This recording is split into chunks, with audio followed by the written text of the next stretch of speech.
Blog Talk Radio. Hey, yo, baby, come over here. Let me holler at you for a minute. I am your conscience. No, I'm saying for real. Come over here. Nah, for real. Let me holler at you for real.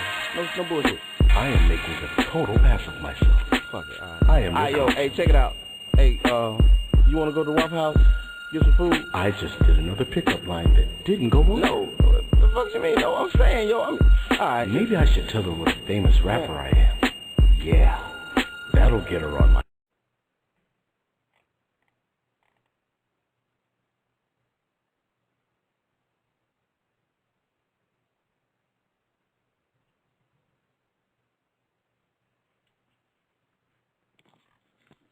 Good morning, everybody out there. This is Gus. Thank you for tuning in to the C.O.W.S Saturday morning. Mr. Robert Jensen already called in, is on the line. We are ready to roll. Mr. Jensen, are you there? Yes, sir.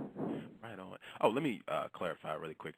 Would you prefer me to reference you as Dr. Jensen, Professor Jensen, Mr. Jensen? I think the Lord Reverend Most Exalted Jensen would be appropriate. But in the absence of that, why don't you just call me Bob? I can deal with Bob. Deal with Bob.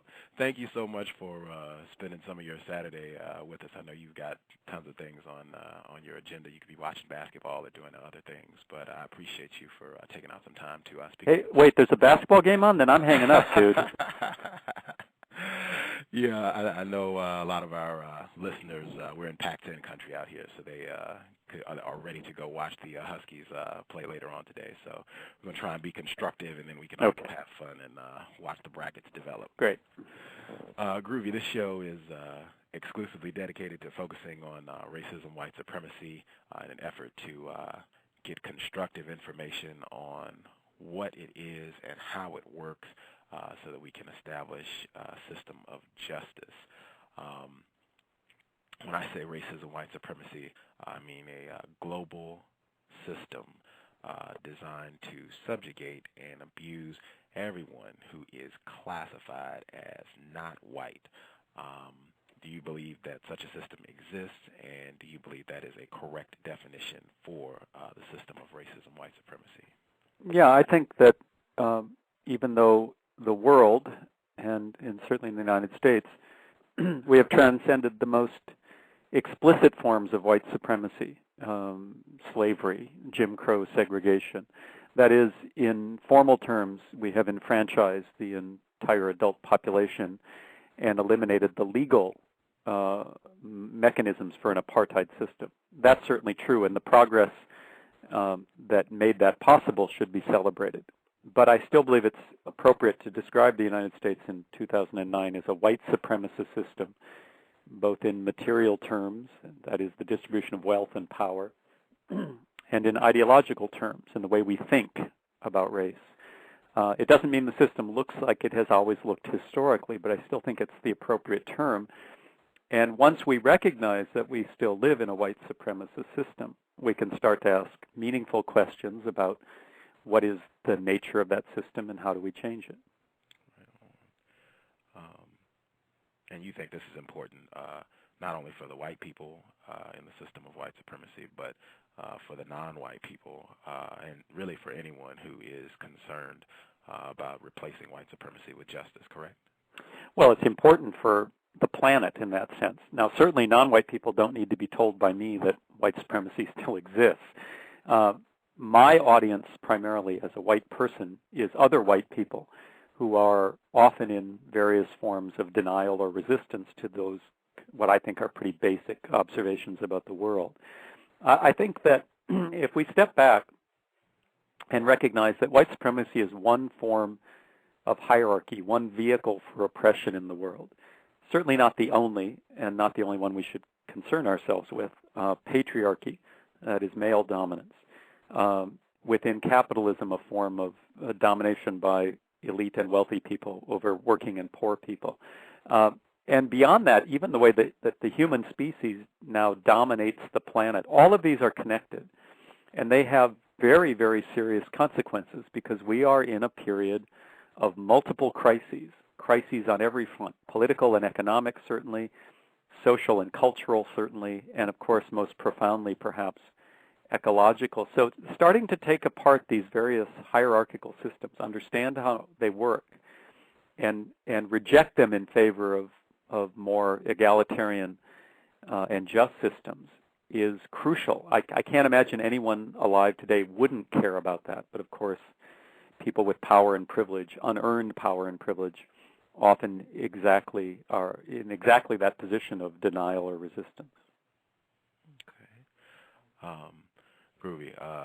As we move forward here, I want to make sure I get your permission to ask you questions dealing with the system of white supremacy, all areas of people activity, education, entertainment, economics, labor, law, politics, religion, sex, and war. Do you have your permission to ask about all those areas of people activity in the context of white supremacy? Well, that is a wide range of things. But of course, we have to talk about all those things to try and get a handle on the system. So all very crucial questions, yes. Right on. I loved your quote in one of your essays. You said, as much truth as we can bear. That's the standard I try and stick to on the cows. I feel like we definitely need as much honesty and accurate information as possible, particularly myself as a victim of white supremacy.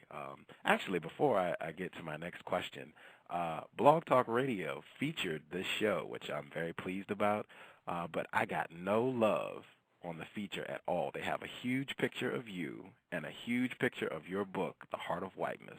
I didn't even get a mention. They didn't mention my name. I didn't get anything. They didn't mention the name of the show. Nothing. It's like the Robert Jensen show featuring Robert Jensen. But hopefully some people will tune in and get constructive information. Are you a white person? Yes, I'm 50 years now of whiteness here. I turned 50 this past year. I was born in 1958. I was born into the beginnings of that post-apartheid world in the United States, but of course also born into a world in which racial tensions were right on the surface. In the 2008 election, with the coming to power of Barack Obama, a lot of those tensions seem to have now started to dissipate. But again, I think that this question of race is every bit as important today as it was the day I was born. Okay. And I wanted to know, you said you are a white person. Mm-hmm. How did you come to understand that you are a white person? How and when did you understand that you are a white person in a system of white supremacy? Yeah, well, actually, on that count, I must confess it was painfully late in life that I started to understand what that meant. Certainly, I was always aware I was white. I come from European, primarily Northern European heritage. I grew up in North Dakota, probably the whitest state in the country in many ways. So obviously it wasn't that I was unaware I was white. But I think the fact that I was white living in a system of white supremacy, it wasn't until I was probably in my 30s that I really started to come to terms with that. Throughout my childhood and young adulthood, I had what are probably considered traditionally kind of liberal politics, certainly not a deep critique or a radical critique of power, but, the sort of traditional American liberal approach. But in my 30s, when I was fortunate enough to go back to graduate school and have some time to study not only in terms of the classroom, but in the community, doing political organizing with people, I really deepened my understanding. The first subject that I focused on was gender, looking at male dominance and patriarchy, but very quickly realized I had a lot of thinking and learning to do about race as well. So I would say that it's really only in the last 2 decades that I started to grapple with this question of not only what does it mean to be white in some sort of psychological sense, but what does it mean to be white in a political sense? That is, what is the nature of the distribution of power and resources in this country? How, by virtue of being white, am I implicated in that, and what are my moral and political responsibilities as a result of that? That's a process that, as is any difficult process, always ongoing. One hopes that one's understanding deepens over time. but I could probably chart the beginning of it about 20 years ago. Okay. You have to forgive me a little bit. I'm not the most confident host person, but I'm struggling and still learning as a victim of racism. I wanted to make sure I asked that question correctly. How do you know that you are a white person? Yeah, let's see that one. How do you know that you're a white person? Well, obviously, when I look in the mirror, I see that I'm a white person. But I take your question to mean, how do I know I'm a white person in a political sense? How do I know that by virtue of being white, there are certain advantages that will come to me in a white supremacist system? Well, actually, I'll clarify then. When I say, how do you know that you're white? Like, there has to be some qualification. There has to be some criterion for determining, who is white. I'm just curious as to how you found out, okay, I'm a white person. Okay. Well, in my case, to the best of my ability to find out, all of my ancestry is European, either English and German or Scandinavian, kind of definitively white in that sense. But the question is, what does the word white mean? Because, of course, at this point in history, many people are the product of the mixture and migration around the planet of people whose continent of origin can be different. We have people who have ancestry that might date back to different continents. And so what does the word white mean? And I take it that white is not a question of genetics. In the way I understand this, white is a political label. So I am white in the sense that term is commonly used to signify European ancestry. But white politically is connected to what it means to be white in a white supremacist system. Now, who is and isn't white in such a system is in some sense always in flux, because what percentage of European ancestry does one need to qualify as white? Well, we know in the history of the United States in certain times and places there was the one-drop rule. That is, if you had any ancestry, even a great-great-great-grandfather who was not European, then one was excluded from the category of white. On the other hand, we know that people of mixed race origin, that is, whose ancestry might go back to different continents, can be considered white depending on any number of things, not only skin color and sort of physical presentation, but education and social upbringing and all sorts of things. So the categories are quite fluid. We know also that certain ethnic groups that we now think of as white, the classic one perhaps being the Irish in the United States, were not originally thought of as white. So when Irish immigration began to flow into the United States, people of Irish descent were not seen as white, even though, of course, their skin color was no different than that of the British or other Europeans. There is a process by which, as the title of a famous book put it, the Irish became white. That is, they became absorbed into this category that we call white. So we recognize that race, of course, has something to do with physical appearance, with genetics, with the biology. But we also know that really there are no races in a biological sense. There is a human species of which we are all a part, and depending on the continent of origin of our ancestors, we will have different physical appearances.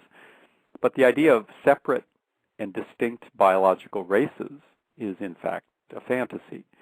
But race is very much a reality in the social sense.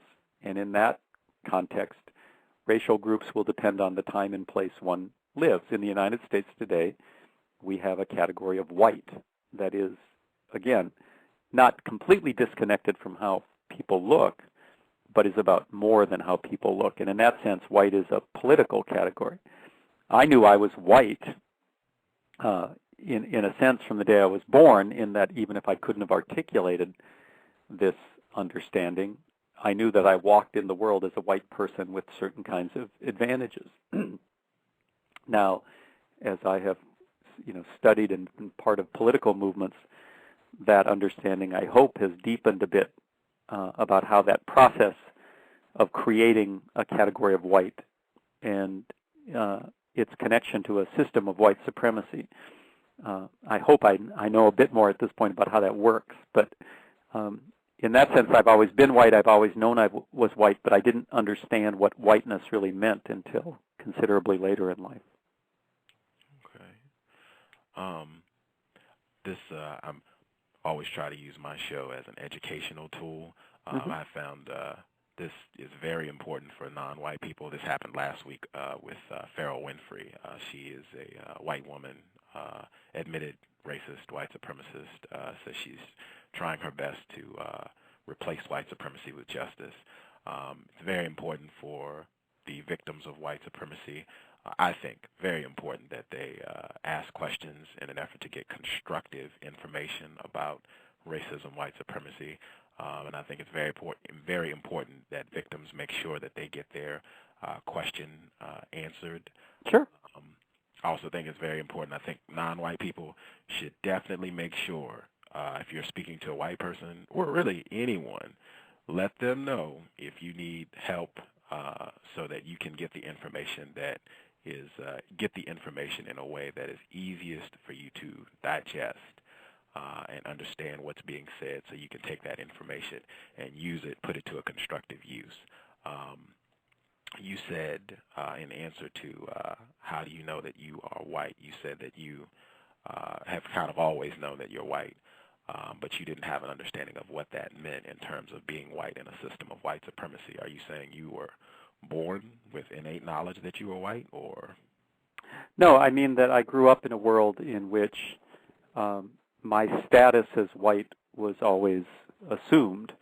I happened to come out of a household in which, as I said, all of the ancestry is European and Northern European. So on physical appearance, I look white in the sense that we usually mean that term. So there was never a question for me about what racial category I belonged in this particular system. So in that sense, I grew up white. I also grew up in a society, and in my case, particular parents, who for the most part accepted the racial ideology of the dominant white supremacist society. I don't mean that everybody around me as I grew up was an overt white supremacist, an overt racist in that sense. But when I was growing up in the 1960s and 70s in North Dakota, there was very little challenge of the system. There was an acceptance of that system and an unspoken acceptance of the role of white people in that system. And so that was just part of the world I grew up in. Once I got a bit older, and even though I grew up around almost entirely white people, with television and reading, of course, I began to understand that there were people in other racial categories in the society. But the fundamental understanding of the United States as a white country, that is, the United States as a country built by the efforts of white people, Europeans, that was taken as a given, and I was raised in that, I was educated in that, and it was that from which I had to kind of extricate myself. It's that system that takes for granted the superiority of white people. It takes for granted the white identity of the United States.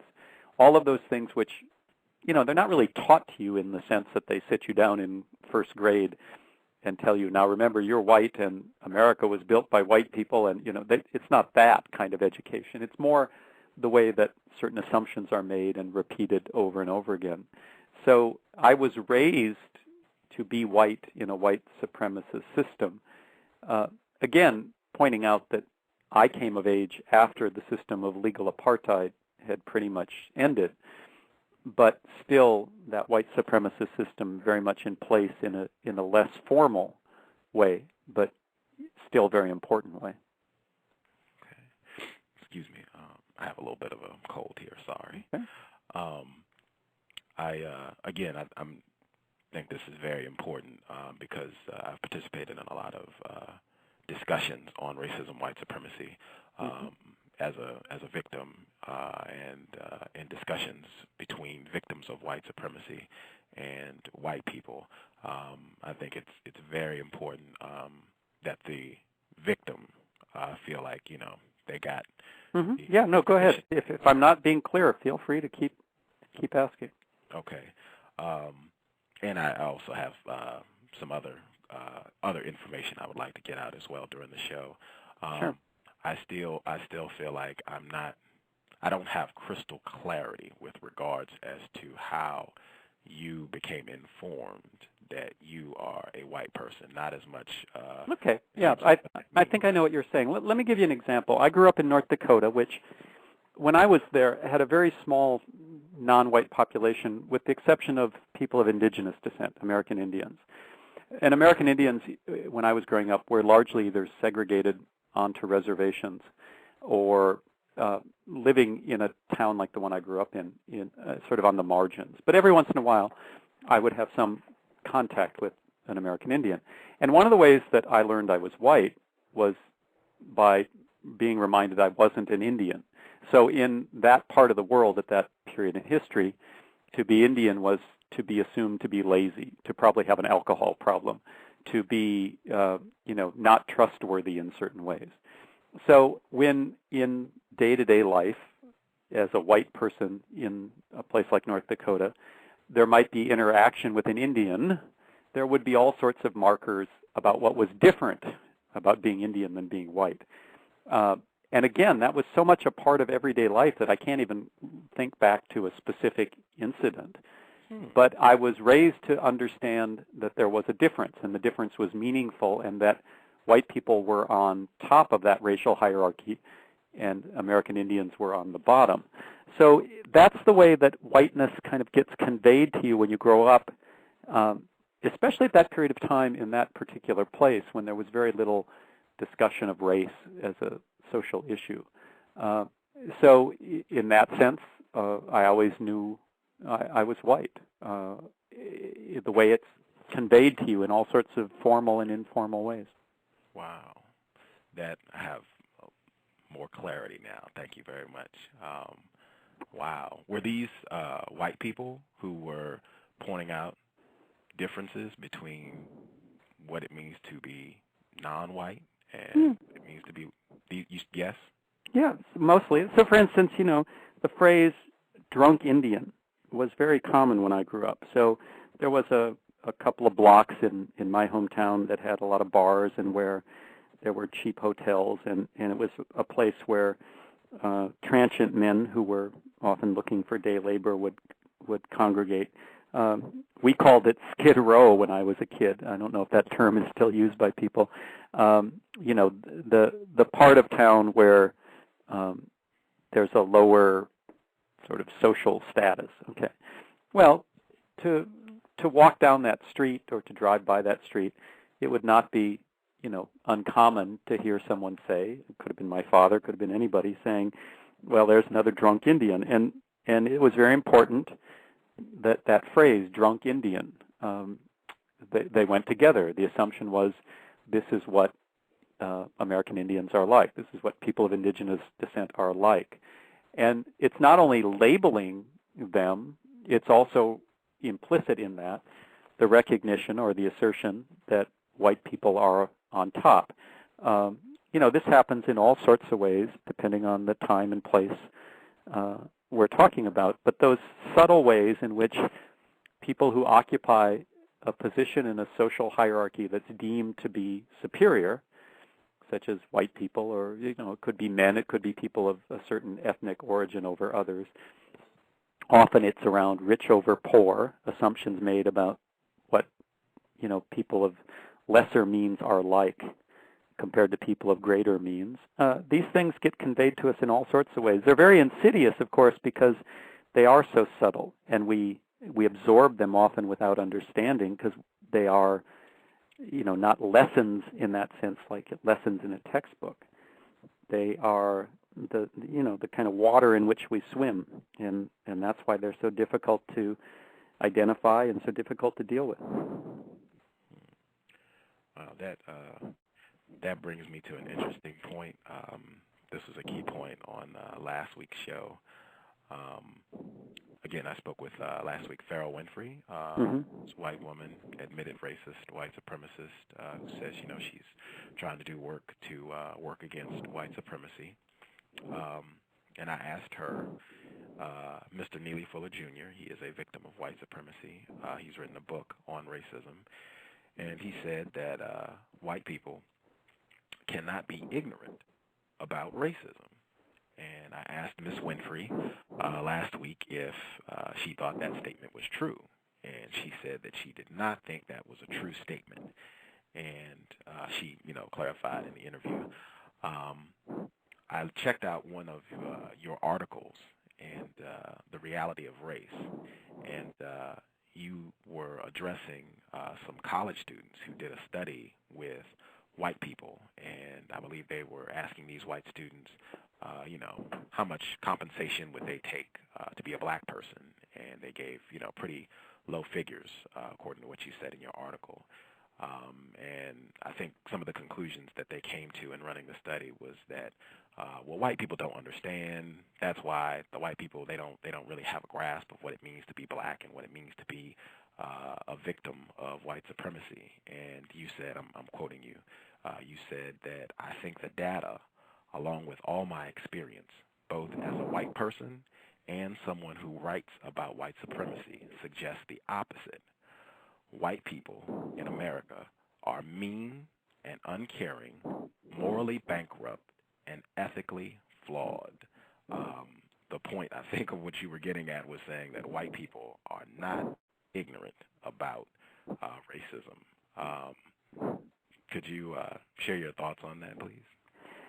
Well, yeah, this is, of course, a complex question about what people in positions of unearned privilege and power, what they really know about the system that gave them that unearned privilege and power. Because on the one hand, we can kind of observe that across the board, if somebody has a better position in life, and that position comes from an unjust system, and again, you can look across the board at all of the systems of hierarchy which give some people unearned privilege and power.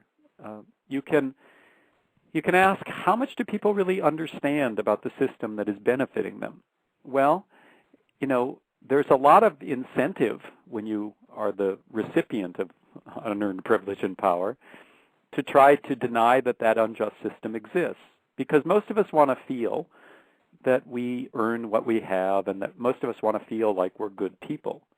But if we live in a system that rewards us by virtue of our identity, like being white, for instance, or being male, then that conflicts with our sense of wanting to be rewarded for our effort and our success.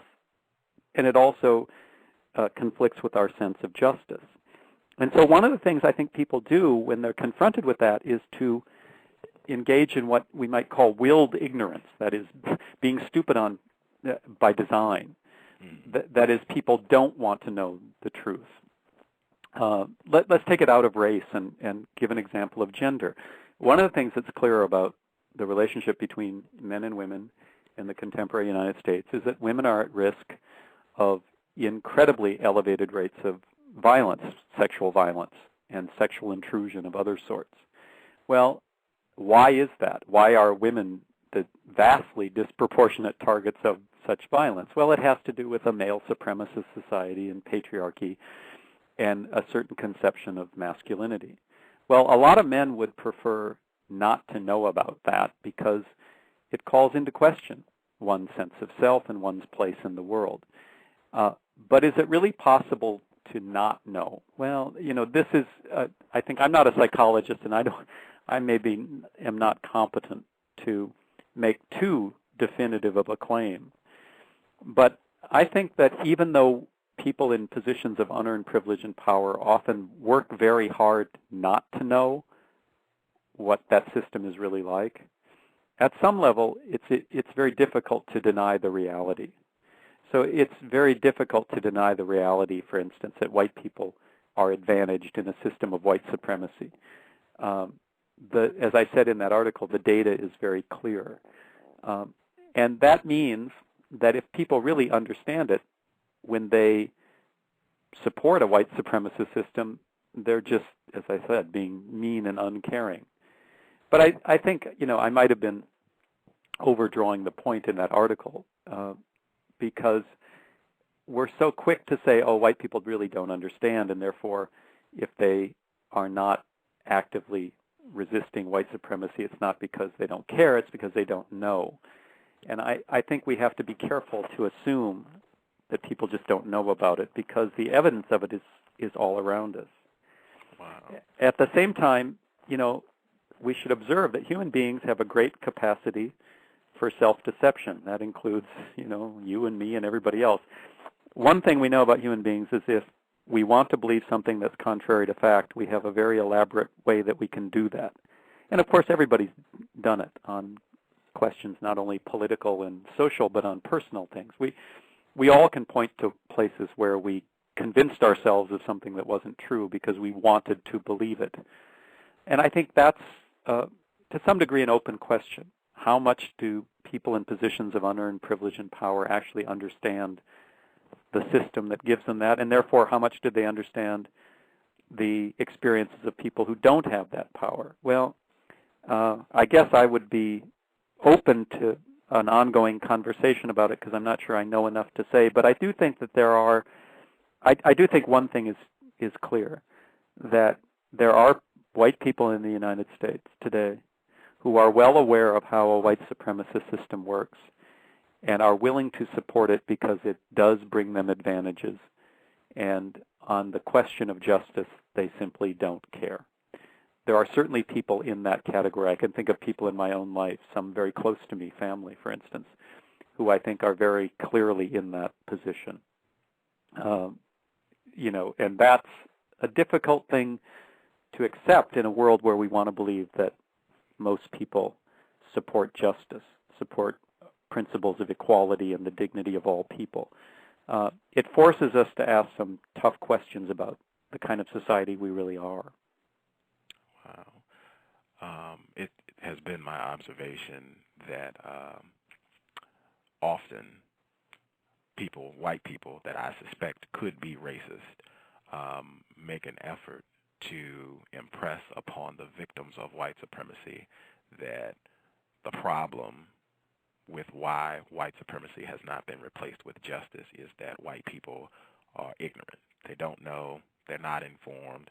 Non-white people need to invest time and energy into informing white people about non-white suffering and informing them about the system of racism. The effect I have observed is that the non-white people remove culpability from white people and say, well, this white person is not a racist. I don't suspect that this white person could be a racist. This white person is just ignorant. They don't know. They're not informed. They're not aware that, there is such a thing as a system of racism, white supremacy. And I have observed that the effect of that is that, as I said, it keeps non-white people from placing culpability on white people. It keeps non-white people, the victims of white supremacy, from being suspicious of white people. What do you think can be done?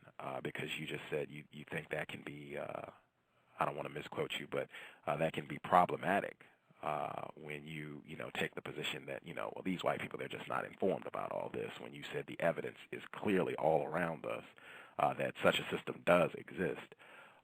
What do you think can be done to erode this tendency of the victims of white supremacy to just automatically say that, well, white people don't know that they're ignorant?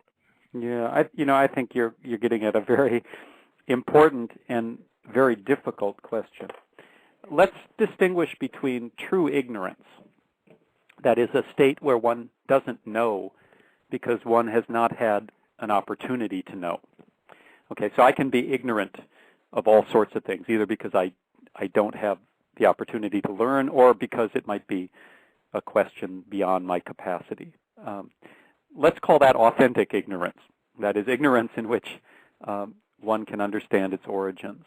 But there is another state of being that I think is more important in this discussion, what I just called willed ignorance. That is ignorance that you choose.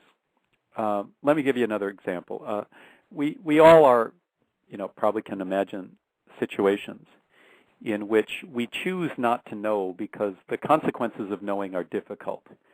Let's say that you work in an office, and one of your colleagues is engaged in, let's say it's a financial enterprise, to make it a very contemporary example, and one of your colleagues is engaged in some wheeling and dealing that you have reason to believe is not ethical, is not legal, or could be problematic.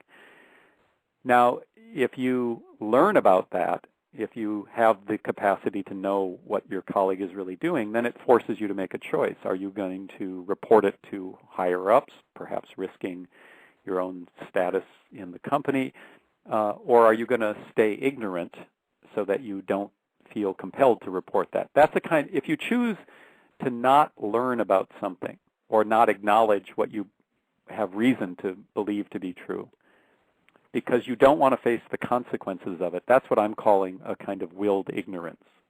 So if in that particular example in a company, I decide, well, I'm not going to look into this, I'm not going to ask this colleague about what he or she is doing, I'm just going to, keep my head down. And then I won't have to face the question of what to do about that knowledge.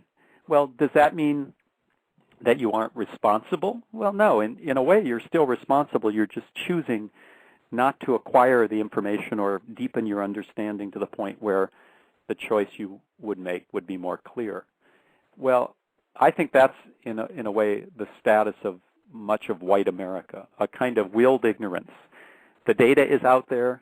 The books and films and artistic expression of non-white people that makes evident the consequences of white supremacy, that's out there. There's no shortage of books in the library that explain the problem. If you're white and you have chosen not to investigate, chosen not to know what is easy to know, well, it may feel like then, because you don't know anything about this, you're not obligated to act. You're not obligated to be part of a public discussion about it or a political movement about it. But does that really get you off the hook? In other words, does willed ignorance absolve you of your moral and political responsibilities? Well, I don't think it does. But I think that's the concept that might be helpful in understanding the state of white America, a kind of willed ignorance. But in most situations, we do not let people off the hook if they have the ability to understand something but choose not to. Okay. As a victim of white supremacy, I do not think it is constructive to say that to remove culpability and suspicion from any white person under the system of white supremacy. Willed ignorance, your term. To me, that is a conscious effort. That is making a conscious choice to not access information that is resulting in a system of justice being practiced worldwide, where people needing help are not getting it, and people are mistreated on a continuous basis because they are not white. Not only do I feel like it is not constructive to remove culpability, I feel like that in and of itself is an act of racism, white supremacy, because that act of choosing to ignore information is indirectly and or directly leading to individuals being mistreated because they are not white. I agree completely, and I think the key term you just used was conscious.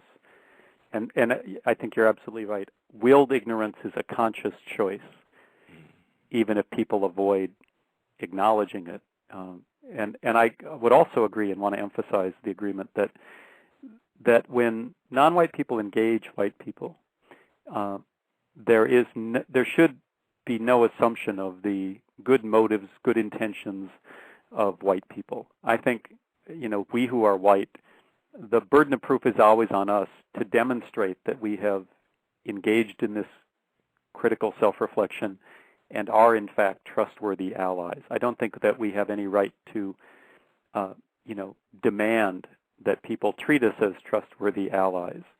And I think that's really important. I think that's very hard for white people to accept, because a lot of us who are white want to say, well, I'm a good person and I'm trying my best. Why can't you just accept that and trust me?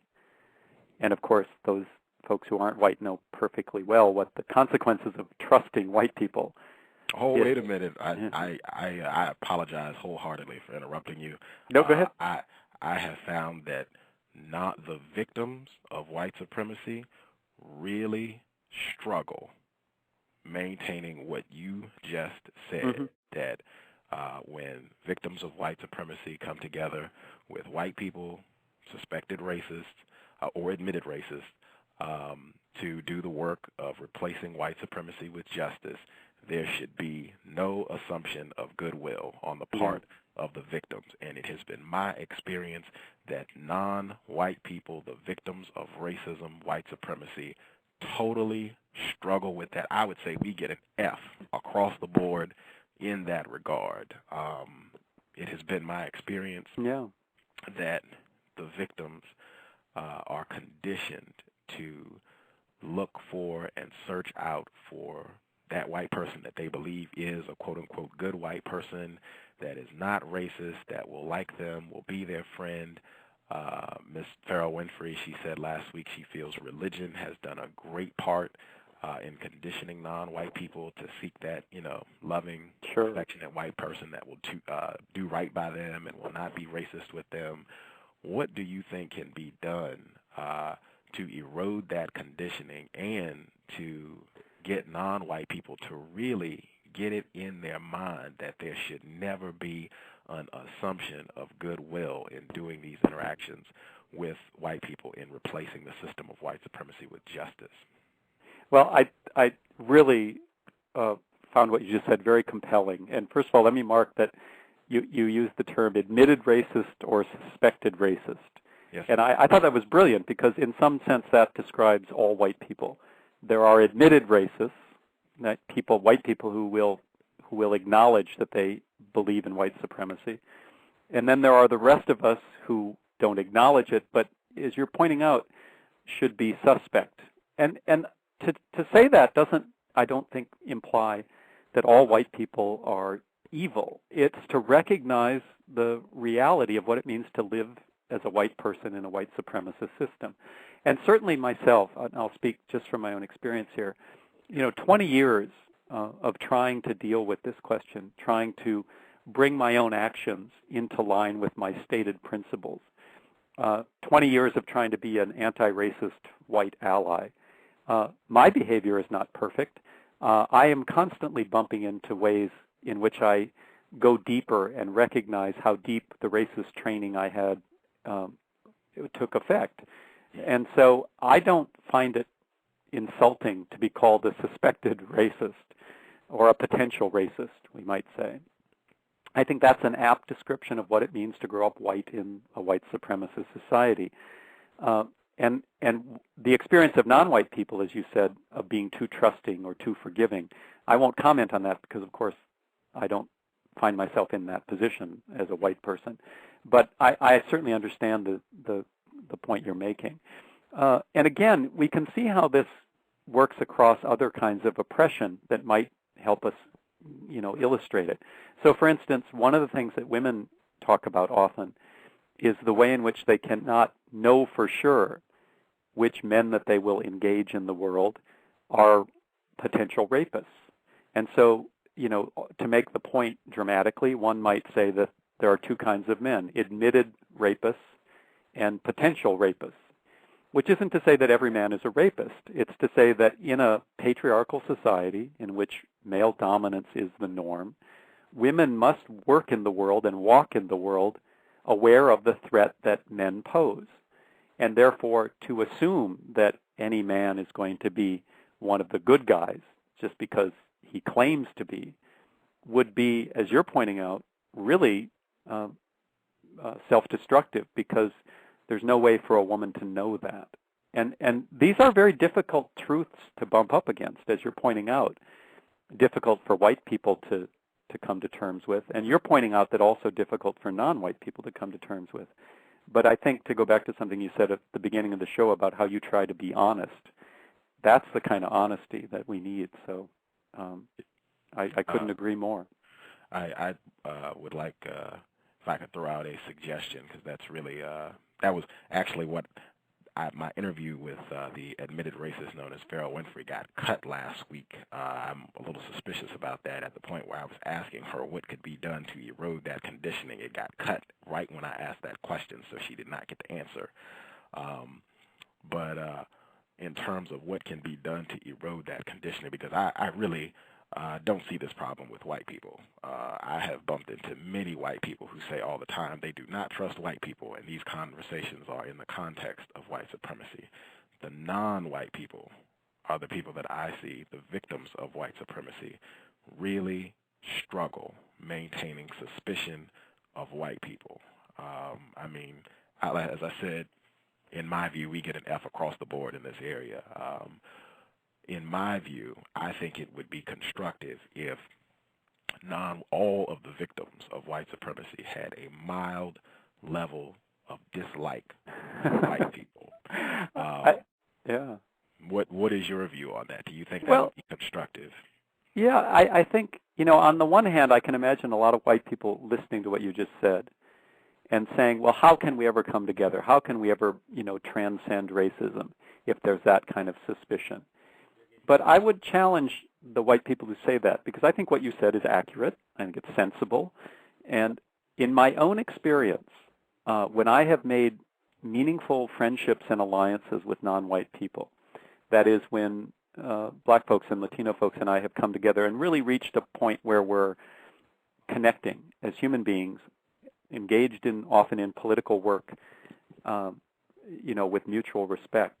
I think that the reason we got to that place was precisely because those non-white people did not automatically think I was a great guy. They were skeptical of me. They held me accountable. And I think that's what then sparks me as a white person to be the best person I can. So I can imagine a lot of white people saying, well, you're too harsh, Gus. You're just being too harsh, and you're going to undermine the potential for progress. But my experience is that your position is, in fact, not only the sensible one, it also is the position that can lead to real meaningful interaction between white and non-white people. Right on. As a victim of white supremacy, I am generally not concerned with white people thinking that I'm harsh in a stance that I take on how racism, white supremacy should be eroded, although I acknowledge, as I said, most non-white people do not take that stance, and I might not even be being completely honest with myself. I'm sure there's probably a white person out there that I like enough that if they said that hurt their feelings, I would probably be bothered and would probably take a step or two back from my statement and say, well, Susie's okay, I guess. She has, well, no. And I really feel as long as the system of white supremacy exists, that level of suspicion should be there, and every white person in the system of white supremacy at minimum should be looked at as a suspect, if they haven't admitted that they are, in fact, a racist, and that should be there until the system of white supremacy has been replaced with a system of justice. There's a suspected white person who's giving me a thumbs up on that one. He just heard me say that, and he gave a thumbs up. So that's two white people who think that would be constructive. All of the non-white people listening, I hope you will marinate on that, think about it, being a mild level of dislike for white people under the system of white supremacy. In your book, The Heart of Whiteness, I thought was fabulous. At the very beginning of the book, you talked about the terms non-white and people of color. Mm-hmm. And you talked about why you felt the term non-white was a more correct term to use to refer to the individuals who are classified as not white in a system of white supremacy. This is another one. Many victims of white supremacy that I know really have some sort of strong attachment to the term people of color. Mm-hmm. I've questioned them about this term and why they're so endeared to it, and most of them don't even really have a reason other than that's the term that's been used for a while, and they feel like it has some sort of lineage and whatever that means. Could you explain to our audience why your view is that non-white is a more correct term to use than people of color? Yeah. Well, this really originated in discussions with some non-white people who said they always felt uncomfortable with that term people of color, which had become the acceptable term. And it left a lot of people I knew who aren't white feeling kind of uneasy. It was too easy a term. And as I started thinking about it, of course, there are many people who are not white, that is, not of European origin. And what makes them a coherent group? That is, if you take Black, Latino, Asian, indigenous people, what makes those people a coherent category? Well, the only thing that all those people have in common, of course, is that at some point in either their personal lives or the history of their racial and ethnic group, is that they have been direct victims of white supremacy. That means the only thing that they have in common is that they're not white. It's not that they're of color, it's that they're not white in a political sense. And in that sense, I think the term non-white, although it's jarring to many people, it doesn't sound right, it feels foreign, it reminds us that, in fact, the basis of our racial system is white supremacy, and that white people create two categories, white and non-white. And no matter how you label that group, non-white, whether you call it people of color or communities of color or whatever, still the only thing all of those people in that category have in common is that they're not white, and they are marked as not white by a white supremacist system. Now, that's why I use the term non-white, because it may seem like, and people have criticized me for using it, for saying, well, it keeps white people at the center, right? It still references everything as either white or non-white. And my point is, yes, that's exactly what we want to do, not because we want to say white people are better, but because we want to mark that white people created a system of white supremacy that is profoundly pathological, but we have to keep our attention on that system of white supremacy. In the end, people, I think, should have a right to label themselves however they want to. For sure. But I think that's an important point to make for those of us who are white, to realize that, we're the ones who created the system of white supremacy. We're the ones who created these two categories of white and non-white. And then within the non-white world, we created subcategories of who had more or less power and privilege. But it's all a product of a really messed up white community, and that's what I always want to focus on. One of my phrases that I use is that we do have a race problem in the United States, and we always have to remember that the color of the race problem is white. Mm-hmm. People often talk about the problem of race as a black problem or a Latino problem, but that is to, I think, focus us on the wrong aspect of the system. It's true that black people have problems, and they have problems sometimes distinctly connected to being black. But black people are not the problem. White people are the problem, because white people are those folks who continue to maintain white supremacy. Wow, I had several things that jumped out at me when you were expressing your views on that. And that was one of the immediate. I began sharing your views on that term immediately, because I've had many conversations around the term non-white, and I really try to use victim of white supremacy as often as possible, because what you said about non-white and saying that the utility of the word is that it keeps the focus on white people, the white people who practice white supremacy. The problem in your book, you said the problem, and you just said it again, the problem is white people. I guess if I wanted to clarify, the problem is the white people who practice white supremacy, and the term non-white keeps the focus on the fact that the problem we're dealing with is white people practicing white supremacy, and the focus should be there so that we all are, in the loop and on the same page with exactly what it is we're dealing with.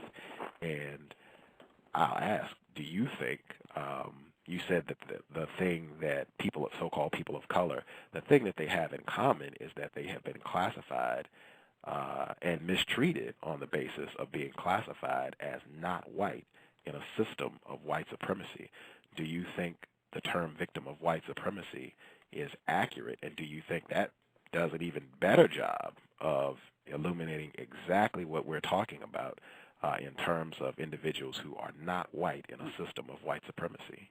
Yes, I think it's a lovely phrase, and I think until you started using it over and over again, I had never thought about that. And here's just an indication of how we have to get real about this.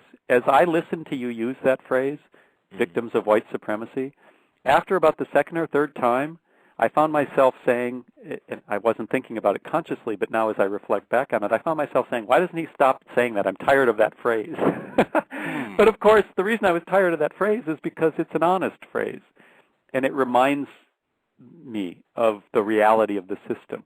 And so, as you brought it up, why you use that phrase, I was forced to not only recognize that you're, of course, right about it, but I also then had to reflect why earlier in the conversation was I feeling so uncomfortable. And that's what I mean about always trying to be critically self-reflective about our own, honestly self-reflective about our own reactions. As I said, I've spent about 20 years trying to think about this and change the way I behave. But it's an ongoing struggle. And so, I learned something just now about my own emotional state, my own training, and how that's still part of me. So let's chalk this up as a good learning experience for me today too, certainly. All right. Well, right on. I hope our audience members learned a lot. I know your the reaction that you had to the term. Generally, non-white people have that same reaction, but they verbalize immediately that they do not like that term. Well, you didn't learn anything there. You already know. Non-white people hate that term. They have just a myriad of problems with it where they feel that it takes away agency and puts you in a position of powerlessness and a whole lot of other things. And at the end of the day, I come back to the same thing I said to you. Is it true?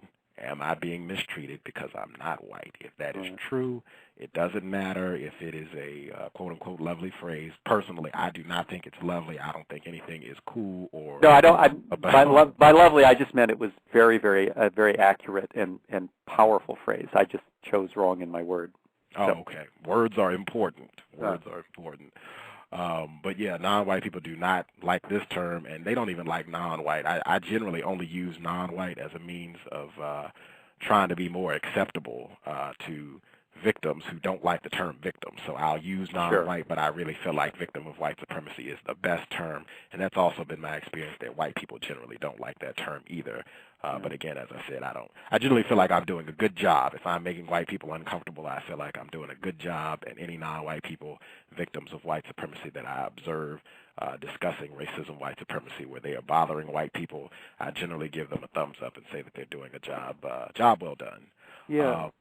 And it certainly had that effect on me. And I think part of what I was reacting to is exactly what you said, that the construction of the phrase victim of white supremacy implies that somehow you see yourself as a victim in a way that makes you, would be passive. But you're clearly not passive. You're active. You're engaged. And it reminds us that to understand oneself as a victim is not to surrender agency. You clearly are not surrendering agency. You're trying to, if I understand it right, you're trying to name the system for what it is. And I fell into that same trap myself. So, as I said, I learned something today. I thank you for sharing that with that as much honesty as we can bear. I dig it. I also wanted to go back to catch this really quick. You said two categories of people, white people, non-white people. This has been another key issue that victims of white supremacy, I think, have struggled with in trying to pick out categories of people. I have concluded that there are only two categories of people: white people who I would label as either suspected racist or admitted racist, and the people who are not white. And really, I don't even feel like that's a category. Those are just people who are not in the white group. I don't necessarily think that makes you a category. I feel like that would be the equivalent of saying, okay, there are monkeys in the forest, and then there are non-monkeys. The non-monkey, that's not necessarily a category to say that you are non-monkey. Just means these are the people that are not in the category of monkey. Right. And that's the only thing that makes that a group, if you will, at all, that they are not in the category of monkey. Are we saying, or are you saying, that there are two categories of people, white people, non-white people, under the system of white supremacy.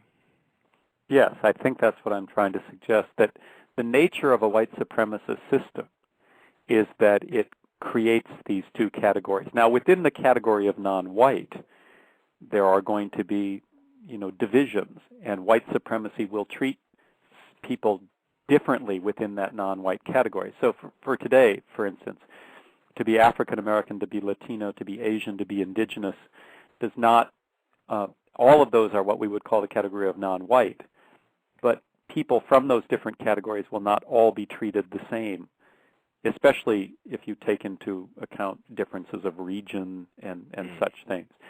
So to say that there's this white and non-white division is not to imply that somehow it's a simplistic world in which you can know without question how a white person will be treated or how a non-white person will be treated. After all, we're talking about a nation of 300 million people, and there's a lot of complexity in the system. What we're trying to do is understand patterns. How does the pattern play out? And that's what I think our focus should be on. And then once we understand that pattern, the question is, what is my individual responsibility to try and affect that pattern, to try and change it to create a more just society? Wow. Okay. I'm in complete agreement. I wanted to. The area of sex, I feel, is extraordinarily important, and in your book, you talked about rape, and you were addressing formal slavery under the system of white supremacy. Your book, The Heart of Whiteness, you said that, I'm quoting, you said, rape is defined as sex without consent. Slaves do not consent to their enslavement. To ask whether a slave consents to any particular order given by a master under such conditions is a meaningless question. Sally Hemings was a slave. Thomas Jefferson owned her. Jefferson had sex with Hemings. Therefore, Jefferson raped Hemings, who under conditions of enslavement could not give meaningful consent. I wanted to ask, what is your definition of slavery?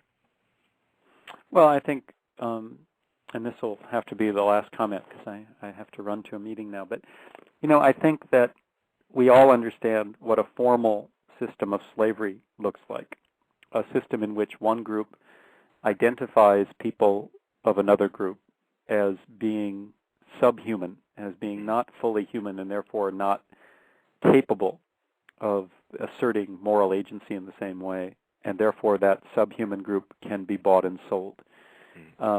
That's a formal system of slavery which we lived with in the United States till 1865.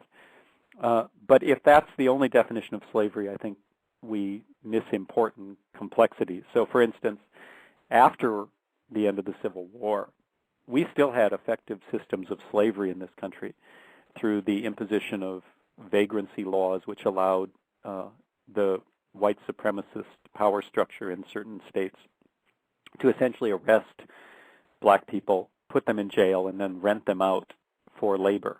Well, that's a de facto system of slavery, even though the legal system doesn't label it as such. There are all sorts of ways in which slavery continues on in the contemporary world, and I think in the U.S. a lot of that is through what has been called the prison industrial complex. That is, you criminalize the behaviors of one particular group of people, and then they become part of that labor system through the prisons. Well, is that slavery? Well, it shares some of the same features as a formal system of slavery. Those are the questions we have to keep asking.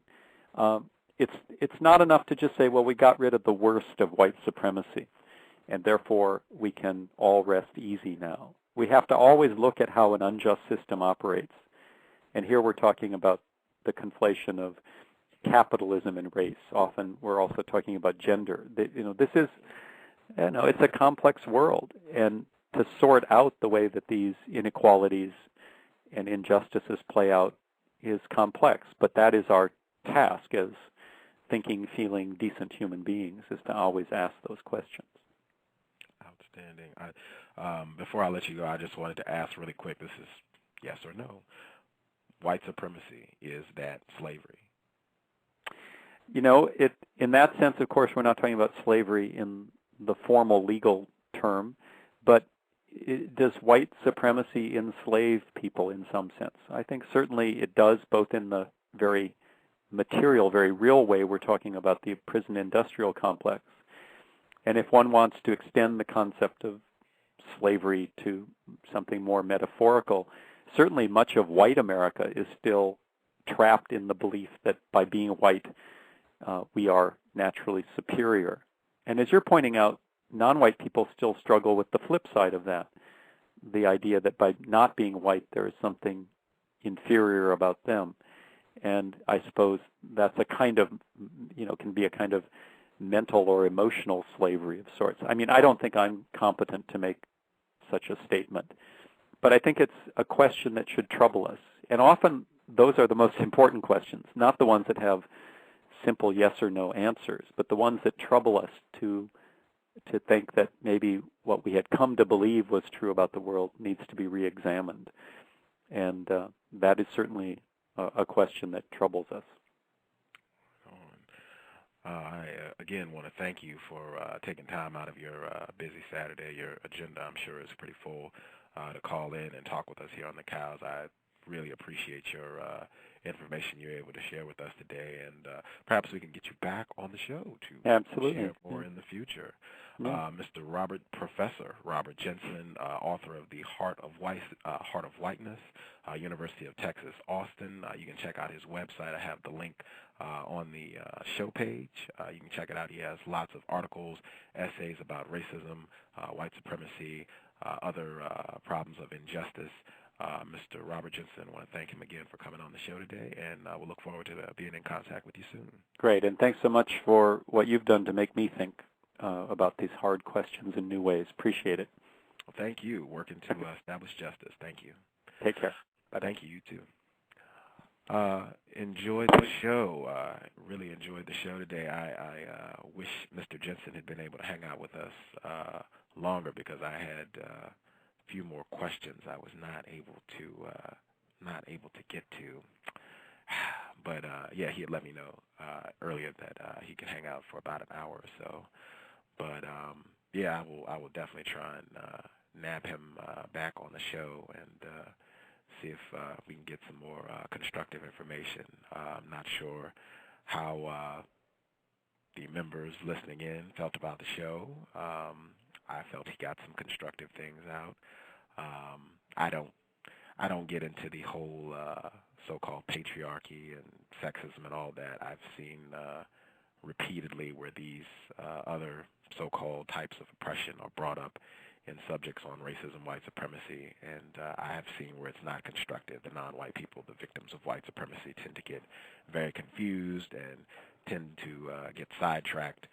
So I try to just avoid that altogether. I've also found that when I voice that opinion, it tends to cause conflict amongst non-whites, so I tend to just try and not even address it and just stay focused on white supremacy. I found that kind of interesting, though. He used metaphors and analogies to describe racism, white supremacy, and used sexism. I feel like there are a lot of very clear examples that one could use in terms of non-white people, victims of racism, being mistreated in the system of white supremacy. But at any rate, like I said, I felt it was there were some constructive moments, probably some moments where I could have been better in my questioning. I definitely think earlier in the interview asking him to perhaps slow down a bit and remember he's talking with victims of white supremacy who need things in a form that is easy to digest where we're not getting too complicated. But I will take a listen to the broadcast and see what's up. Also, man, I will be back later in the day after I have a nap and am feeling a little better. I will be back with Racism Non-Anonymous. She's doing a show 6 p.m. Eastern Time. We'll be talking about victims of racism, non-whites being rewarded for mistreating other non-whites. Should be very interesting. I'm looking forward to that. You can find her site here on Blog Talk, Racism non-anonymous. That's today at 6 p.m. Eastern Time. We'll be chatting it up, talking about things non-white people can do to kind of cut down on conflict when they are mistreated by other non-white people. I guess I could check the switchboard if anybody wants to call in, if you want to give me immediate feedback on things you liked or did not like that I said, or Mr. Jensen. If you have any commentary, I guess I could check the switchboard and see if I have any callers.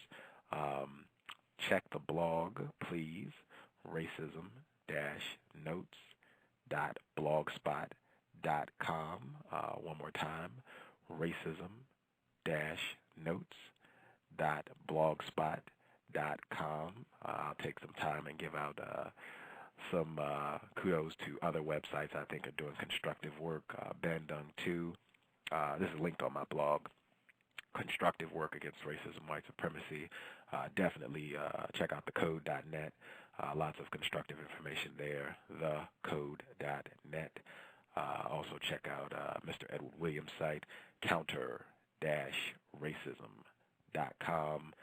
Counter Racism Network. They have lots of constructive audio clips from Mr. Neely Fuller Jr. That is his work. That is not me, victim of white supremacy. That is all Mr. Neely Fuller Jr.'s work in his book, The United Independent Compensatory Code System Concept. I'm going to try and work on getting Mr. Fuller on the show sometime later in the week, perhaps, but sometime soon. Mr. Neely Fuller Jr., thecode.net, counter-racism.com, Assault on Black Folks' Sanity. Check that one out. They have lots of great blogs about different things that are documenting the mistreatment of non-white people, black people in particular. Tons of constructive blogs out there. Let me see if I can think of any others really quick. AfricanAmericanOpinion.com. See, the Non-White Alliance. Shout out to Back of the Bus for sure. He actually was blogging about Mr. Robert Jensen before he even knew I was going to have him on the show. So still lined up. Shout out big time. Lots of love for my man Back of the Bus. Yeah, I can't think anyway. I'm not feeling my best. So anything else you want to check out, I have a lot more links on my webpage, racism-notes.blogspot.com. You can go there and check out all the other links to websites that I think have constructive information. White Supremacy in Healthcare, I forgot. You can check that out as well. That is the first link on my blog listing for websites that I think have constructive information on racism, white supremacy. You can check that out as well. If you give me a sec, I guess I will check the switchboard, see if I have any callers who want to give me feedback about what Mr. Jensen said, if they enjoyed what he had to say or not. I'll check to see if I have any callers. If you can give me a hot second, I will look at the monitor.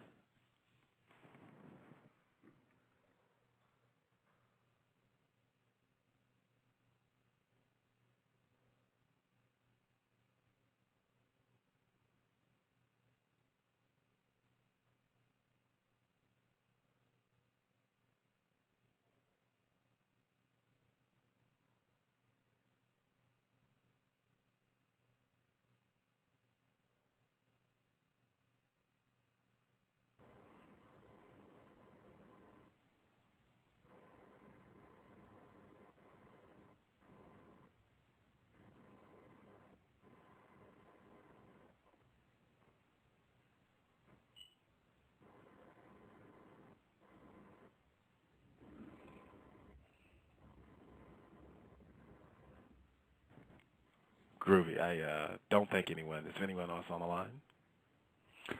Yes. Can you hear me? Yes, I can. Caller. Do you have feedback, comment? Yes. My name is Scotty. I run Black Talk Radio. You promoted your show on our network, and I want to thank you for doing that. And I wanted to give you some feedback about your show today. I think that the way that you discuss, this is a very difficult issue for a lot of people, especially white people. And, whether they want to acknowledge whether racism still exists, because, there's this movement to say now that we have a non-white president that, that's the end, a sign that racism is over in America. But I think that the way that you discussed today's topic was very, very constructive. And, I just had to call in and give you kudos for that, because I find that a lot of people, when they talk about these issues, they seem to feel like they have to use a bunch of derogatory terms, a bunch of slurs and things like that. That's not very constructive to the conversation. And I learned a lot today by listening to you, and I just appreciate the way you handle today's interview. Oh, well, thank you. That means a lot, sir. I appreciate that. Can you tell me your name, sir? Yeah, my name is Scotty Reed. I'm sorry. Scotty Green. Thank you very much, sir. I appreciate it. I would encourage you, if you found anything constructive, please share it with any of you. Are you a white person or a non-white person? I'm a non-white person. Again, you just recently joined our network, Black Talk Radio. Yes, sir. Yes, sir. Yes, sir. Just this couple days ago, real recent. Wow, if you found anything constructive, I would say tell people to check out the show. This is what I want to try and do with all the shows that I do, to give out constructive information. And I guarantee you there were some errors. There were definitely some things I could have done better. I would encourage you all to pick out the things that I did that were incorrect and where you can make improvements. And, just try and, spread information. I think that's the constructive thing we need to be doing. Do you have a show here on Blog Talk yourself? Yes, I have actually several shows. One Black Man's View, and then our network show, which is Black Talk Radio. Oh, okay. Give us a plug. Who you having on your show next? Give us a plug so we can check out your broadcast. Well, the next show that I have coming up is on the 23rd. It's basically an entertainment show, but it's a hip-hop R&B artist. And, she puts out a lot of positive music. See, I think media is very important. It can be used as a tool to be constructive or it can be destructive. And so she's putting out that type of music that, I would call her a role model for young black women coming up. She holds to her values. She could have signed a major record label deal a long time ago, but, she did not want to succumb to some of the advances of the producers and the executives, who wanted to, so right now she's an independent artist, and she has a manager. She has a television show out of the D.C. area that's going to be picked up by Comcast. And so, so she's doing pretty well without, having to succumb to, the vices of the mainstream music industry. Wow. What's her name? I got so much on my mind. I'm trying to remember her name. Oh, it's Anami Jordan. I'm sorry. It's okay. Anami Jordan. It's featured on the front page of the show. But I'm just working on a lot of things. But again, about the show today, I wouldn't say, I don't have any criticism of what you said today. I think you handled the interview very professionally, very, how could I say it? I'm sure this is an emotional type topic for a lot of people, especially victims of racism. But the way that you handle yourself, you were very even in your emotional level. Does that make any sense, what I'm saying? Yes, sir. It makes perfect sense to me, and that is one thing I have learned in doing this work and trying to talk about racism, white supremacy. You're going to run into conflict. You're going to have disagreements when you start talking about racism, whether you're talking to non-white people or white people. You're going to have disagreements. Not everybody is going to have the same view. Certainly once you start talking about what you want to do to replace it. So I've just found it's very constructive for me to not be emotional, just, try and take a very, objective problem-solving stance on what should we be doing to solve this problem. Let's not, jump up and down and have an attitude. I could do that, but I don't think that's going to be constructive, and I've seen evidence where victims of racism have done that before. We've done the yelling, we've done the shouting, and didn't really get anything accomplished at the end of the day. So let's try and take a more scientific approach. And again, a lot of my views and opinions on this have been greatly influenced by Mr. Neely Fuller Jr. He's actually in your area, D.C. area. He has a book that outlines a lot of these strategies and talks about things that non-white people can do to work against racism, white supremacy. He is the person that I got the term victim of white supremacy from. His book is The United Independent Compensatory Code System Concept. Is a thought book, textbook, workbook for victims of racism, white supremacy, and I'm going to try and have him on the show, if not this week, very soon. So I'll definitely make sure I post it on Black Talk Radio when I get him. And yeah, check the show out. If you found anything constructive, share it with your friends. Tell people to try and get a copy of Mr. Fuller's book. Dr. Frances Cress-Welsing, she's also in your area, D.C. area. She was on the show last week.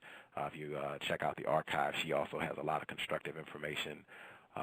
Yeah, just trying, get people informed and doing constructive work. Your artist, if she wants to talk about racism, white supremacy, that's what we do on the show. Amani Jordan, am I saying her name correctly? Anami? It's Anami. Yeah, Anami. she's not. Yeah, she's Nigerian. Oh, okay. Yeah.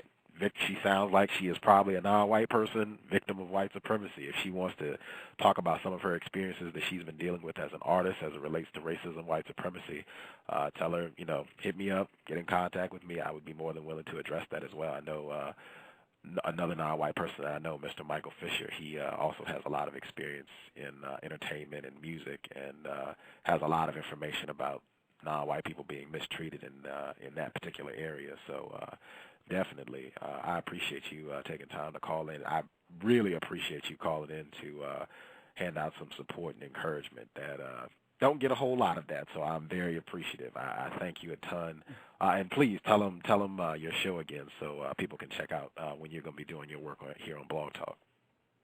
Yes, all they have to do is just stay tuned to the event section on Black Talk Radio Network, which is found at blacktalkradio.net or blacktalkradio.ning.com. But I do have to correct you. I'm not in the D.C. area. I'm actually in Gaston County, North Carolina, which is.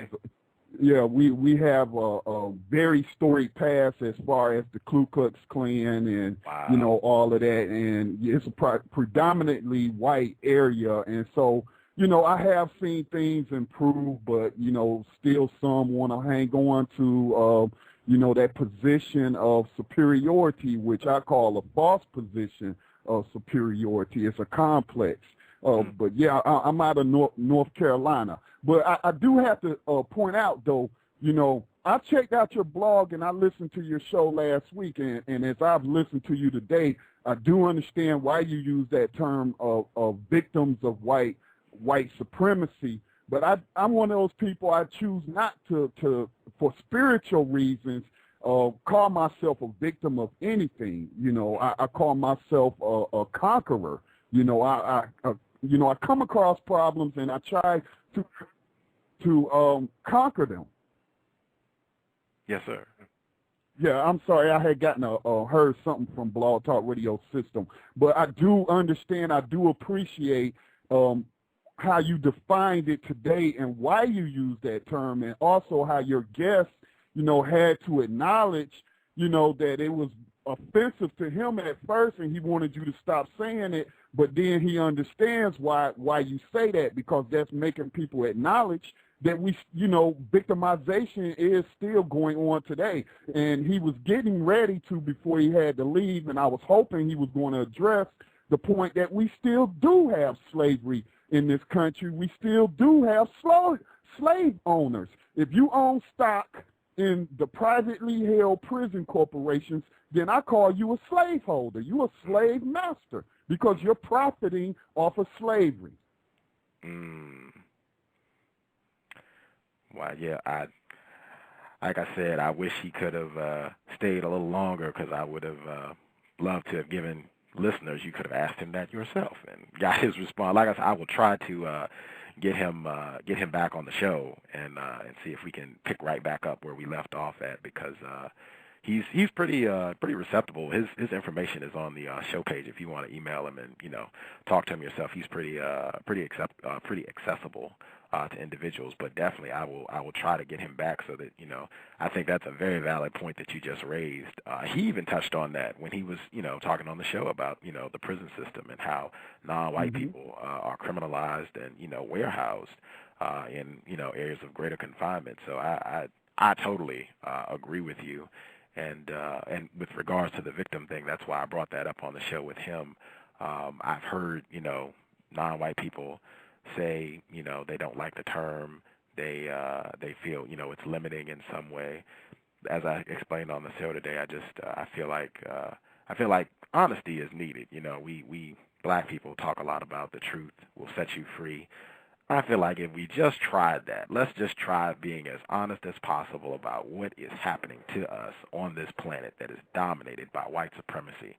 If we just tried that, maybe we could make a little progress. And I feel like it is telling the truth. When I say I'm a victim of white supremacy, I'm telling the truth. There's nothing I could say that is more accurate or honest to describe my experience and my existence on this planet. And I don't try and force it on anybody to make them reference themselves as a victim. That's right. And as I said, Mr. Fuller, this is his concept.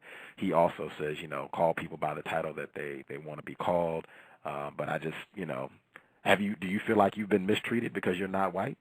Oh, definitely. Definitely I have.